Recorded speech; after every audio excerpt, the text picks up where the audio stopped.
Halo, jumpa lagi di JFA Channel, saluran YouTube nomor 1 Auditor Internal Pemerintah Indonesia. Video ini adalah video kelima dari proyek JFA Progressive Learning Series, yaitu Risk Management. Pada video kali ini kita akan membahas apa kaitan antara peluang dan ancaman. Nah, pada video sebelumnya kita telah memahami bahwa resiko itu ada dua macam. Ada resiko yang buruk dampaknya, misalnya memboroskan waktu, biaya, merusak reputasi, atau menurunkan kinerja. Dan ada risiko yang baik dampaknya yang dapat membantu pencapaian sasaran-sasaran kita. Kita juga telah membahas mengenai proses terpadu untuk mengelola dua macam risiko tersebut. Karena baik itu peluang maupun ancaman, keduanya merupakan risiko. Jadi, apabila suatu instansi menerapkan manajemen risiko, itu artinya instansi tersebut akan mengolah baik itu peluang dan ancamannya. Lalu, apa kaitan antara peluang dan ancaman? Dalam video sebelumnya, saya pernah mengatakan bahwa ancaman itu sama dengan peluang. Bedanya hanya sifat dari dampaknya. Dampaknya bisa positif atau negatif. Artinya, terdapat kaitan yang erat antara keduanya. Dalam beberapa aspek memang demikian.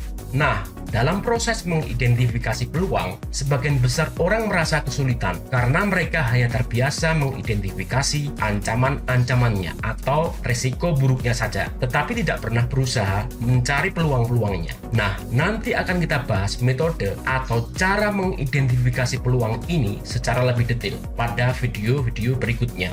Nah, apabila kita dapat memahami hubungan antara peluang dan ancaman, maka pemahaman tersebut akan dapat membantu kita dalam menemukan risiko-risiko positif ini.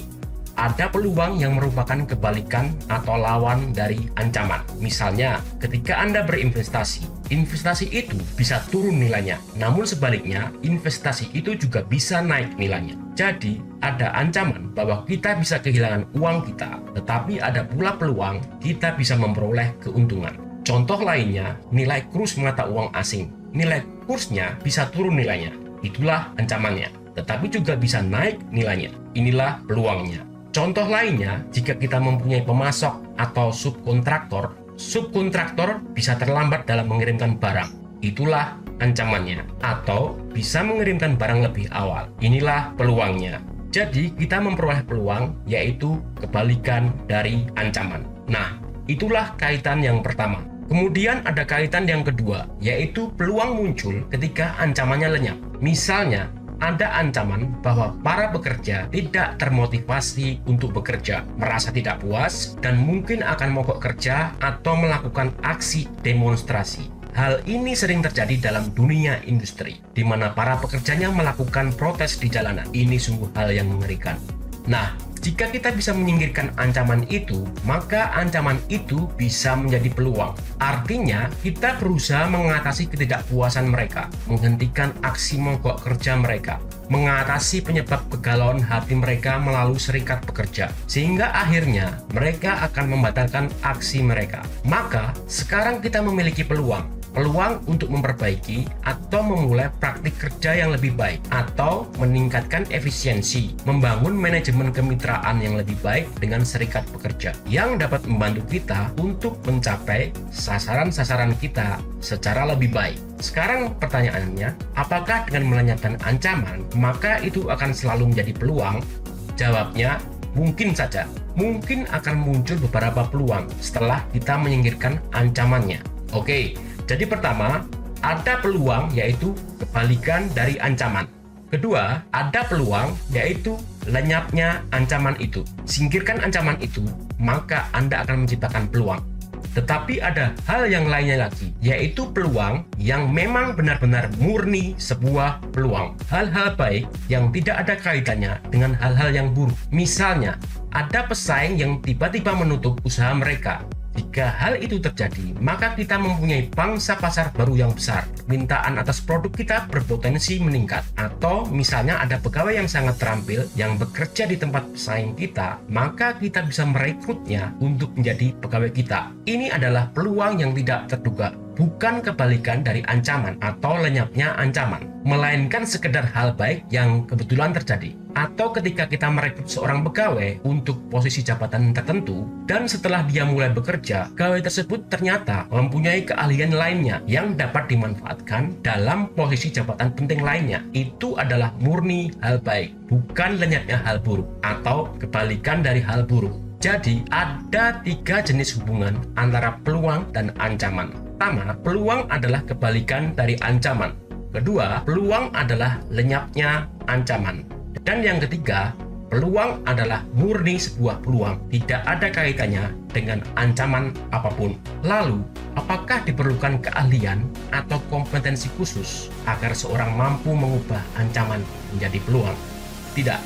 Yang dibutuhkan bukan keahlian, melainkan kesadaran. Jadi ketika ada orang mengatakan, "Oh, hal ini akan berdampak buruk bagi proyek kita," orang yang memiliki kesadaran akan mengatakan, mungkin saja itu berdampak buruk, tetapi mungkin saja juga berdampak baik. Ketika ada orang mengatakan, pemasok ini selalu telat mengirimkan barang, orang yang memiliki kesadaran akan mengatakan, pasti ada sesuatu yang lain yang bisa kita kerjakan agar pemasok itu mengirimkan barangnya lebih awal. Jadi, alih-alih berfokus pada hal-hal yang negatif, seseorang hanya perlu mengubah cara berpikirnya. Jika ada orang mengatakan, ini pasti akan berakhir buruk, orang yang memiliki kesadaran akan lebih memilih menyaring informasi itu, menyingkirkan ancaman-ancamannya, lalu berpikir, apakah ada hal-hal lainnya yang lebih baik. Jadi, ini hanyalah soal mindset. Pertanyaannya sekarang, jika ancaman bisa berubah menjadi peluang, apakah peluang juga bisa berubah menjadi ancaman? Menarik sekali kan? Jika ancaman bisa berubah menjadi peluang, apakah peluang juga bisa berubah menjadi ancaman? Tentu saja, perlakuannya sama. Jika kita bisa mendefinisikan peluang sebagai kebalikan dari ancaman, maka kita juga bisa mendefinisikan ancaman sebagai kebalikan dari peluang. Jika peluang adalah lenyapnya ancaman, maka ancaman adalah lenyapnya peluang. Atau ancaman itu memang murni ancaman. Tetapi tunggu dulu sebentar. Ada hal lainnya yang ingin saya sampaikan. Misalnya, perusahaan kita sedang mencari subkontraktor untuk mengerjakan salah satu item pekerjaan yang sulit kita kerjakan sendiri. Oleh sebab itu, kita memilih untuk mensubkontrakkan pekerjaan itu. Kita mengambil peluang tersebut. Alasannya mungkin karena subkontraktornya lebih mampu mengerjakan atau karena efektivitas biaya. Tetapi dengan mengambil peluang tersebut, hal itu juga dapat menimbulkan ancaman. Ancamannya adalah ada kemungkinan subkontraktornya akan mencuri ladang bisnis kita. Mereka akan mendirikan perusahaannya sendiri, atau mereka akan merebut pegawai-pegawai terbaik kita. Pegawai kita akan pindah menjadi pegawai di perusahaan subkontraktornya. Nah, jadi kita telah mengambil sebuah peluang, yaitu mensubkontrakkan proyek yang sedang kita kerjakan, tetapi secara bersamaan muncullah ancaman lainnya. Jadi benar sekali bahwa peluang juga dapat berubah menjadi ancaman.